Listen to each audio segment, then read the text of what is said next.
O senhor acredita que a nossa democracia está ameaçada, ela está consolidada? Quais são os cuidados que o governo Lula e que esse ministro deve ter para que esses atos ou atos como esses não voltem a acontecer? Gabriela, essa pergunta é fundamental. Muito obrigado. Porque a democracia no Brasil está muito ameaçada. Está sofrendo um ataque permanente. Veja, a maior derrota da extrema-direita transnacional, porque não nos enganemos, Gabriela, o avanço da extrema-direita nas décadas iniciais do século XXI não é um fato isolado, não é um fenômeno local, é um fenômeno transnacional que tem muitas ligações e ramificações. Só para mostrá-lo muito claramente, logo depois da eleição, quando houve a tentativa de manutenção do Bolsonaro no poder por meio de um golpe de Estado, e aproximadamente 40 mil pessoas foram para quartéis para pedir democraticamente intervenção militar, houve um argentino que recebeu material de brasileiros, Fernando Cerimeno, conhecido na Argentina como o Steve Bannon porteño, e o Fernando Cerimeno gravou um vídeo patético fazendo análises absolutamente esdrúxulas para provar que o código-fonte das urnas havia 2 códigos-fontes diferentes. Eu analisei o vídeo dele com cuidado e mostrei que era uma fraude, assim, muito claramente, sem nenhuma dificuldade. Qual é o principal contato do Fernando Cerimeno no Brasil? Eduardo Bolsonaro. Quem é que levou, evidentemente, essas fitas, essas análises para o Fernando Cerimeno? O campo bolsonarista. Durante a eleição do Javier Milei, quem foi para a Argentina para celebrar a vitória do Javier Milei? Os bolsonaristas. Quem foi, além disto? Viktor Orbán. Quem apoia Donald Trump? É um movimento transnacional. Isso é muito sério. E por que eu digo que a democracia continua sob ataque? Porque hoje, Gabriela, há o que eu proponho denominar de terrorismo doméstico, que é o subtítulo do meu livro. O que eu quero dizer com isso? Eu sei que a palavra é um pouco chocante, mas vamos ter coragem de pensar de maneira radical. Acompanha comigo, por favor, Gabriela, uma cronologia muito impressionante. 30 de outubro, vitória do presidente Lula e do vice-presidente Geraldo Alckmin nas eleições. Para quem, como eu, acompanha grupos de WhatsApp bolsonaristas e também do Telegram, a partir das 18 horas, começaram a pedir sessões de oração, correntes de oração. A partir das 19, 20 horas, quando ficou claro que a derrota era iminente, era um verdadeiro apocalipse. Por volta das 21 horas, já estava organizado o bloqueio nas estradas. No dia seguinte, eu dei uma entrevista, acho que para o UOL, e eu disse, olha, isso é financiado, porque o modus operandi é o mesmo, a forma da ação é a mesma, o discurso se repete, inclusive o tipo de alto-falante, o tipo de infraestrutura é a mesma. Comprovou-se posteriormente que era tudo financiado. Como eu sabia?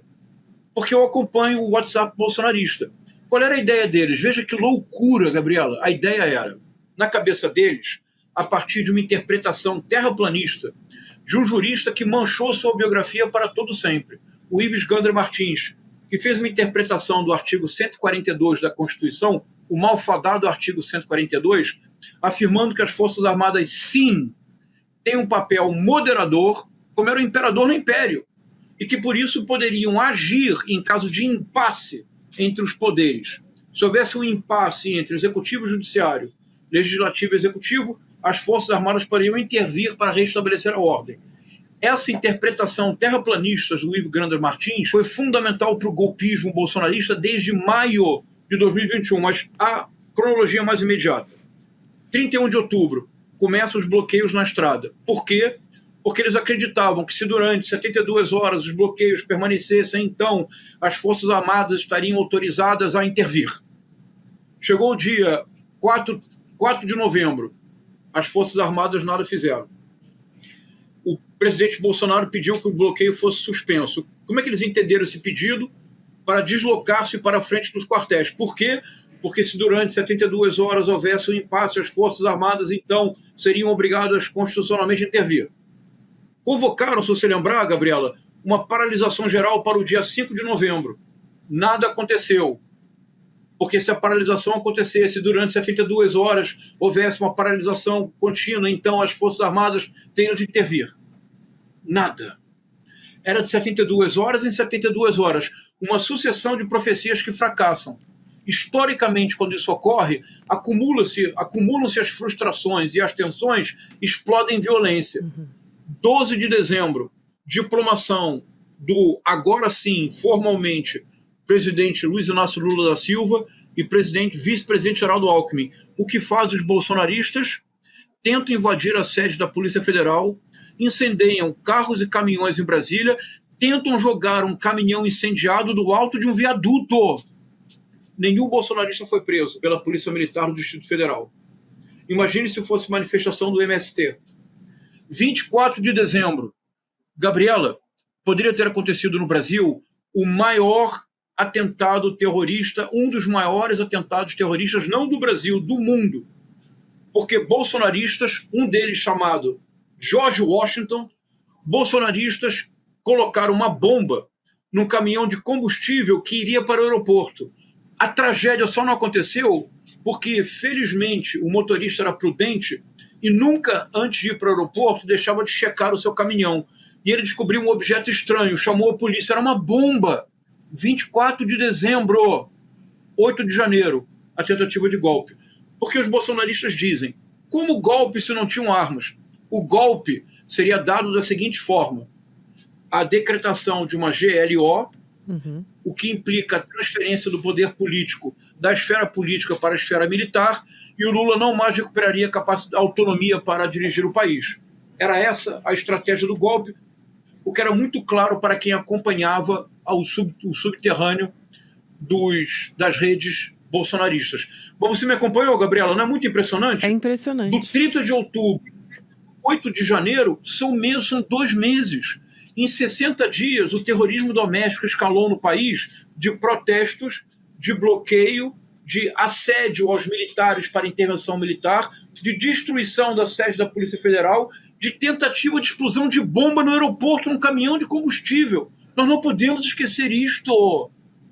E faz apenas um ano, apenas fazem 365 dias que uma horda invadiu e destruiu a sede dos 3 poderes. É muito grave.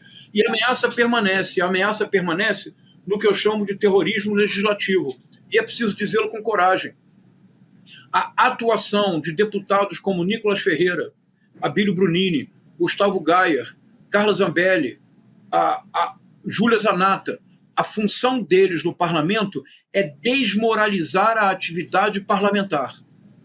Porque num futuro golpe, se o parlamento estiver desmoralizado, se o judiciário estiver enfraquecido, nós não teremos condições de resistir. Por isso, é tão importante que o Flávio Dino vá para o Supremo Tribunal Federal, porque agora o Alexandre de Moraes não estará sozinho na defesa da democracia. Que fica uma lição fundamental, Gabriela.